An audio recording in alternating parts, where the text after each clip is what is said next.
برادران ملت اسلامی، السلام علیکم ورحمۃ اللہ وبرکاتہ۔ الحمد للہ وکفا وسلام علی حبیبہ المصطفیٰ، اما بعد فاعوذ باللہ من الشیطان الرجیم، بسم اللہ الرحمن الرحیم۔ واما بنعمت ربک فحدث، صدق اللہ مولانا العظیم۔ بارگاہ رسالت معاب صلی اللہ علیہ وسلم میں درود پاک کا ہدیہ پیش کریں۔ اللہم صلی علی سیدنا و مولانا محمد معدن الجود والکرم وآلہ واصحابہ الکرام وابنہ الکریم وبارک وسلم صلاة دائمة سرمدا ابدا۔ وقت کافی زیادہ ہو چکا ہے، بیان کرنے کا وقت نہیں ہے، اب جماعت کا وقت قریب ہو چکا ہے۔ چونکہ میں کافی دور سے آپ کے پاس آیا اور بیچ میں ٹریفک کے مسائل بہت زیادہ تھے، بہرکیف ہمارے حصے میں آج کے دن جتنا بھی وقت یہاں اللہ نے لکھا ہے اتنا ہم گزار کر کے جائیں گے انشاءاللہ۔ بس ایک بات عرض کرنا چاہوں گا کہ آج 15ویں شعبان المعظم ہے، ہماری زندگی کے سالوں میں سے ایک نئے سال کی شروعات ہے۔ حدیث پاک میں ملتا ہے کل کی رات اللہ تعالیٰ فرشتوں کو سارے معاملات تقسیم کر دیتا ہے، بندوں کے متعلق کیا کیا چیزیں سال بھر میں ہونے والی، اور فرشتوں کو سارے احکام بتا دیے جاتے ہیں۔ اس میں سے بسا اوقات ایسا ہوتا ہے کہ کسی کی موت لکھی گئی ہوئی ہوتی ہے اس سال، لیکن وہ بندہ شادی کی تیاریوں میں مصروف ہے۔ کسی کے 2 مہینے 3 مہینے کے بعد زندگی کے خاتمے کا عنوان لکھا گیا ہوگا، لیکن وہ اپنے بزنس پلان کر رہا ہوگا، وہ سفر کی تیاریاں کر رہا ہوگا۔ ہم میں سے بھی کسی کو معلوم نہیں کہ کل کی رات ہمارے لیے کیا حکم اللہ نے فرشتوں کو دیا ہے۔ اگر زندگی باقی ہے تو دعا کریں کہ اللہ تعالیٰ خیر و برکت والی زندگی عطا فرمائے، نیکیوں والی زندگی عطا فرمائے۔ اور ایک اہم بات جو آج سب جگہ گردش کر رہی ہوتی ہے، سرکولر ہوتی ہے، وہ یہ ہے کہ ہر بندہ اپنے اپنی غلطیوں کی معافی دوسرے سے مانگ رہا ہوتا ہے، اور یہ اس لیے بھی ہے کہ سب نے شاید یہ حدیث سنی ہوگی کہ ان بڑی راتوں میں اللہ تبارک و تعالی سارے بڑے گناہوں کو معاف کر دیتا ہے، لیکن چند لوگ ایسے ہیں جو ان راتوں میں بھی معاف نہیں ہوتے۔ ان میں سے ایک بندہ وہ ہے جو لوگوں کے تعلق کو ختم کرتا ہے، قطع تعلق کرنے والا۔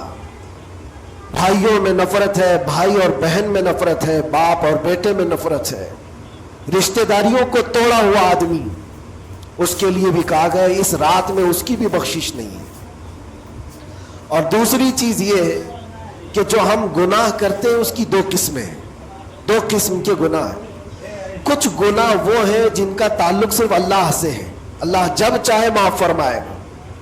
شراب پیا، زنا کیا، غلط کاریاں کیا، جھوٹ بولا ہے، یہ سارے گناہ وہ ہیں جس کی معافی اللہ سے ڈائریکٹ کی لی جائے گی۔ اس کو کہتے ہیں حقوق اللہ۔ اللہ تعالیٰ کریم ہے، اکرم الاکرمین ہے، جب چاہے اپنے بندوں کو معاف فرما دے۔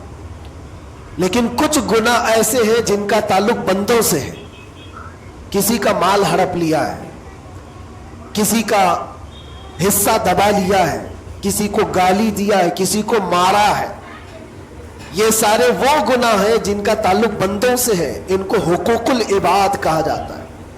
اور یہ گناہ زیادہ ڈینجر ہے، حقوق اللہ سے زیادہ ڈینجر حقوق العباد ہے، کیونکہ حدیث پاک میں ہے اللہ سے متعلق جو گناہ ہے وہ رب تعالیٰ جب چاہے معاف فرمائے، لیکن جو بندوں سے ریلیٹڈ ہے اللہ فرماتا ہے جب تک بندہ بندے کو معاف نہیں کرتا اللہ نہیں معاف فرمائے گا، اللہ معاف نہیں فرمائے گا۔ حضور پاک صلی اللہ تعالیٰ علیہ وسلم نے صحابہ سے پوچھا سب سے غریب آدمی کون ہے، تم جانتے ہو؟ سب سے مفلس آدمی کون ہے؟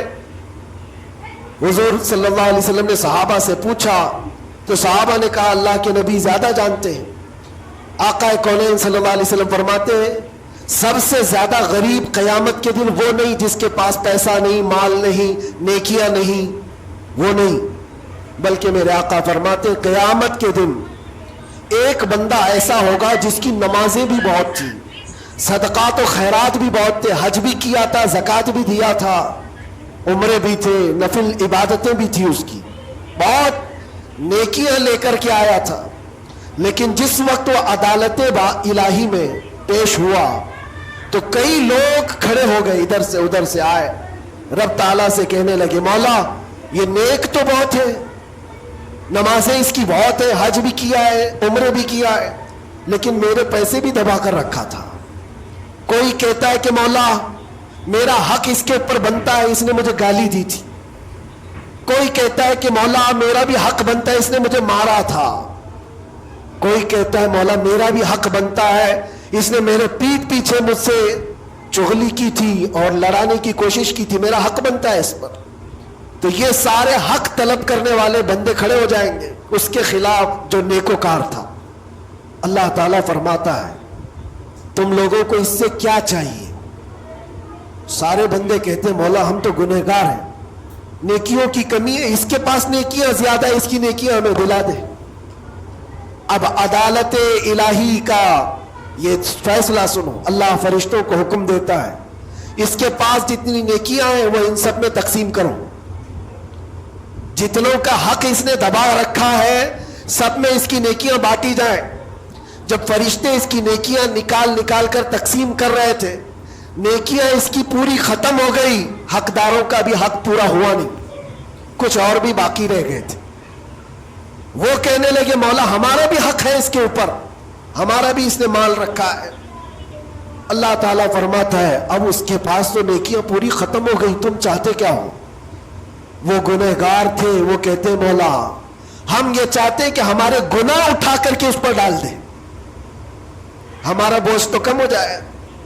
حکم ہوگا رب تعالیٰ کا کہ اس کے اوپر ان کا حق بنتا ہے، لہذا ان کے گناہ اٹھا اٹھا کر کے اس کے اوپر ڈالو۔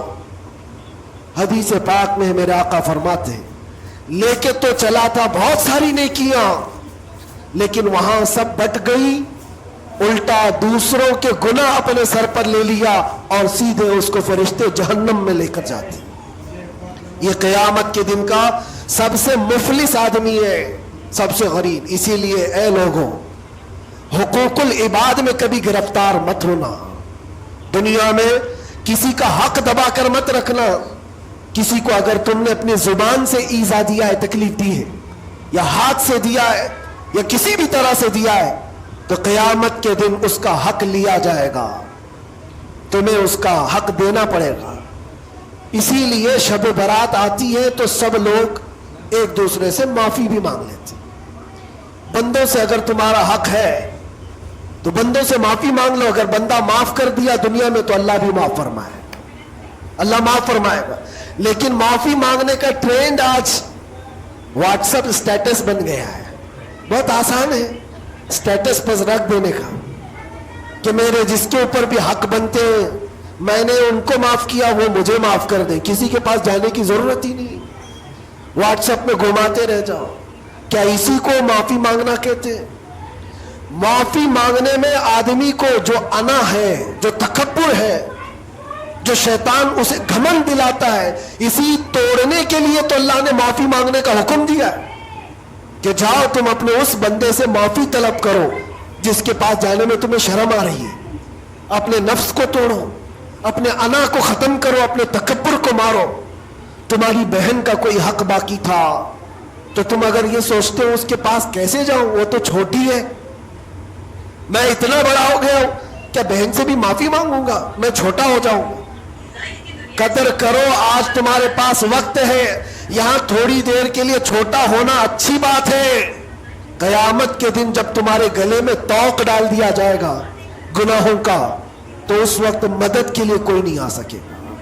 اس لیے میرے عزیزوں حقوق العباد میں گرفتار کبھی نہ ہونا۔